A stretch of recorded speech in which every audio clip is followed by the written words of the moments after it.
Hi friends, welcome to my KS5 informative channel.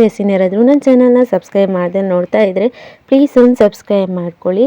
ರೆಸ್ಟೋರೆಂಟ್ಗಳಲ್ಲಿ ಒಂದು plate chicken ghee ರೋಸ್ಟಿಗೆ ಒಂದು 500 ರೂಪಾಯಿ ಆದರೂ ಇರುತ್ತೆ, ಕಮ್ಮಿ ಅಂದರು. ಅದನ್ನೇ ನಾವು ಮನೆಯಲ್ಲಿ ಸೂಪರಾಗಿ ಸಿಂಪಲಾಗಿ ಮಾಡ್ಕೊಬೋದು.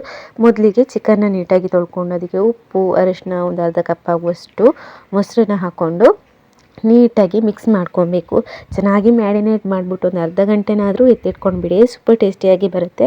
ಅಷ್ಟರಲ್ಲಿ ನಾವು ಮಸಾಲೆಗೆ 1 ಟೀ ಸ್ಪೂನ್ ಆಗುವಷ್ಟು ಧನಿಯಾ, ಹಾಗೆ 1 ಟೀ ಸ್ಪೂನ್ ಆಗುವಷ್ಟು ಪೆಪ್ಪರ್, ಹಾಗೆ ಒಂದು ಅರ್ಧ ಟೀ ಸ್ಪೂನ್ ಆಗುವಷ್ಟು ಗಸಗಸೆ, ಚಕ್ಕೆ, ಲವಂಗ, ಏಲಕ್ಕಿ, ಹಾಗೆ 1 ಗಡ್ಡೆ ಬೆಳ್ಳುಳ್ಳಿ, ಒಂದು ಸಣ್ಣ ಗಾತ್ರದ ನಿಂಬೆಹಣ್ಣನ್ನು ತಗೊಳ್ಳಿ, ಹಾಗೆ ಒಂದು 10 ರಿಂದ 15 ಗೋಡಂಬಿ, 1 ಟೀ ಸ್ಪೂನ್ ಆಗುವಷ್ಟು ಜೀರಿಗೆ.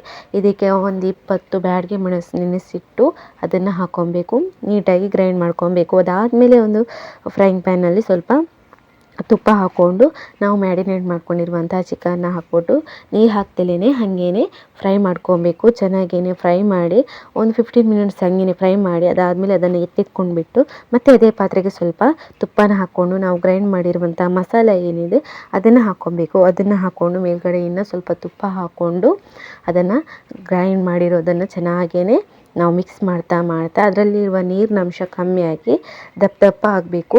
ಆವಾಗ ನಾವು ಆವಾಗಲೇ ಎತ್ತಿಟ್ಕೊಂಡಿರುವಂಥ ಚಿಕನ್, ಹಾಗೆ ಚಿಕನ್ನಲ್ಲಿ ಬಿಟ್ಕೊಂಡಿರುವಂಥ ನೀರೇನಿದೆ ಅದನ್ನು ಆ್ಯಡ್ ಮಾಡ್ಕೊಬೇಕು. ಆ್ಯಡ್ ಮಾಡಿಕೊಂಡು ನೀಟಾಗಿ ಮಿಕ್ಸ್ ಮಾಡಿಕೊಂಡು ರುಚಿಗೆ ಇನ್ನು ಎಷ್ಟು ಉಪ್ಪು ಬೇಕು ಅಂತ ನೋಡಿಕೊಂಡು ಅಷ್ಟು ಉಪ್ಪನ್ನ ಹಾಕ್ಬಿಟ್ಟು ಒಂದು 10 ಮಿನಿಟ್ಸ್ ಅಷ್ಟೇ ಬೇಯಿಸ್ಕೊಬೇಕು.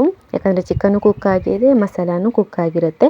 ಕೊನೆಯದಾಗಿ ಒಂದು ಸ್ವಲ್ಪ ತುಪ್ಪ, ಹಾಗೇನೆ ಕೊತ್ತಂಬರಿ ಸೊಪ್ಪು, ಹಾಗೇನೆ ಕರಿಬೇವು ಸೊಪ್ಪು ಹಾಕ್ಕೊಂಡ್ರೆ ಆಯಿತು, ಚಿಕನ್ ಗೀ ರೋಸ್ಟು ರೆಡಿ ಆಗುತ್ತೆ. ಇದಂತೂ ನೀರು ದೋಸೆಗೆ ಪರ್ಫೆಕ್ಟ್ ಅಂತಲೇ ಹೇಳ್ಬೋದು. ಸೂಪರ್ ಟೇಸ್ಟಿ ಆಗಿರುತ್ತೆ.